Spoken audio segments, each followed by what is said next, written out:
Well, for more on that commemoration event, we're joined by IFP Leader, Velenkosini Hlabisa. Good evening to you. Thanks for your time. I was just asking you earlier, you know, today's Youth Day. Where are the young people? Ntate Hlabisa, sorry. Good afternoon, Kathy, as well as the viewers of Newzroom Afrika, especially the youth of our country on this important day. We made a collective decision after the rally, as I attended in Soweto at Mafolo Park, that I be the one who was deployed to come and speak to the youth of South Africa as a person who was 11 years old in 1976 when the youth of our country took the struggle against inferior education. When many people look at where we are today, and you would have seen this in the debate yesterday in Parliament by MPs, there seems to be a great deal of expectation on young people to fix the challenges that young people are facing. And if we all agree that unemployment is the biggest of those challenges, it's practically impossible to say young people must pull themselves up by their bootstraps when the problem is structural in nature. You see, Kathy, one truth that we must agree and accept is that the government of our country, after 28 years, it has failed the people of South Africa and it has failed our youth. The unemployment is as a result and the creation of the present government. I can make an example. We have thousands of unemployed graduates, and this is happening under the full watch of our government, and the government is not doing anything to attend on the curriculum, because right now we should change our curriculum. Our curriculum is producing people who are not demanded by the labor market, and if our government is just folding arms, we'll be carrying on producing these people who will be compounding the problem of unemployment.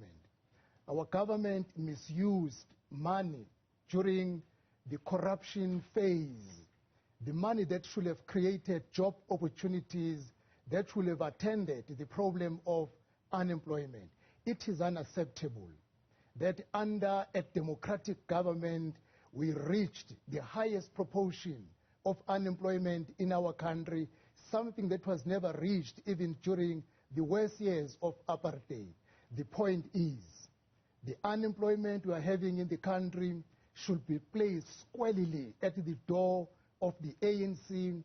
They have failed our youth, they have failed our country, and it is up to the people of this country that in 2024, they must remove a failing government and put in a government that will prioritize jobs, that will ensure that corruption is eradicated at all angles, the gender-based violence, which is a main challenge to our youth, especially our women, is attended swiftly and with tough actions for all those who are implicated. South Africa is a country with a crime that is escalating every day, simply because it is a lawless country. We have a government that is friendly to criminals, not to the law-abiding citizens of our country. Of course, one of the critiques that is often leveled against members of opposition parties, including yourself, is that the opposition is not doing enough to hold this government accountable, that these things are happening under your watch.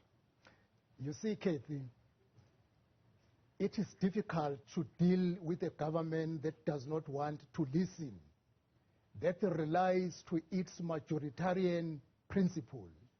You can talk whatever language you want to talk to the government of the ANC, they don't want to listen. That is why even the public have realized that they do not want to listen, and the public at least uses protest language in order to compel the government to listen to what people are saying. All that we are going to do, and we are doing as political parties, is that the people of South Africa have suffered enough 28 years are enough to have eradicated all challenges which are a legacy of apartheid. Black schools are in a poor conditions. There is no water, no electricity, no proper sanitation. 28 years is more than the required time to wipe off all the legacy of the apartheid. But if you deal with a government that is heavily rooted in corruption, they just don't want to listen. Whatever you say, the only language they understand is protest. But we are saying to our people, as they did last year during local government election, by removing ANC from power and put the IFP in other areas, the DA in other areas in 2024, if our people want to see their problems really attended, they must vote out a government that has failed them and then give a chance to the opposition parties, because we know what has to be done in order to deal with the problems in our country. What has to be done in your view? Firstly, in education, change the curriculum. Introduce subjects at a high school and at a tertiary level that will produce people who are demanded by the labor market. Produce people who have a combination of entrepreneurial skills, because this country's economy is not in the hands of the majority of our people. Black people are becoming poorer and poorer every day. Rechannel the resources to address the imbalances of the past. Put more money in a short period of time to education, upgrade schools, ensure there are laboratories, there are libraries, sanitation is there, water connection, provide electricity in each and every school so that you can have a quality education. You will never see a black child competing with other races, yet the black child is learning in a school that is poorly resourced. Ensure that there is a strict law in the country. People who break the law are taken to task in a short space of time. Deal with gender-based violence. Ensure that you promote localization and industrialization in order to create more job opportunities. Put more money to local municipalities.